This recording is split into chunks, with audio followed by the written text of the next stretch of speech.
তো hello guys, back to my YouTube channel. এই দেখতে আছেন এই কুয়াটা সেন্টারিং হবে, রড বানা হবে, ঢালাইও হবে। তো ভিডিওটা দেখতে থাকো শেষ পর্যন্ত অবধি, কীভাবে সেন্টারিং করে রড বিছানো দেখতে থাকো।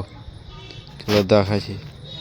এটা সেন্টারিং হবে, সেন্টারিং নিবে, চোখ নেবে, মানে মিডলে গ্যাপ রাখবে 1 ফুট বাই 1 ফুট।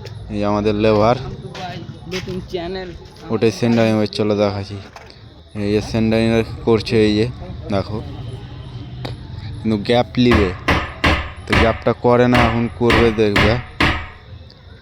এখন সেন্টারিংটা করছে, আর ওগুলোতে রড ফড বানা হবে, বালি ফেলবে দেয়া। এ দেখতে থাকো, দেখাচ্ছি। ভিডিওটা ভালো লাগলে ফলো করলি বা। এই যে দেখো রড ফেলে দিয়েছে, আর এই যে গ্যাপ, আর ওগুলো পাইপ সব 3টে। একটা কোমর পায়খানা তাও আছে, একটা বাংলা পায়খানা। এই যে আমাদের লেবার তার কাটছে, রড বানা হবে তার জন্য। এই যে তো সেন্টারিংটা আবার খসালছিল, দিয়ে করলো আবার পাটিতে, বলছে ওখানে গ্যাপ নিব।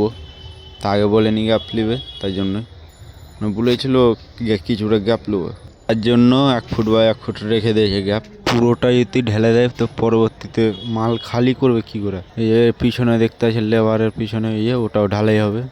তো ভিডিওটা ভালো লাগলে ফলো করলি বা।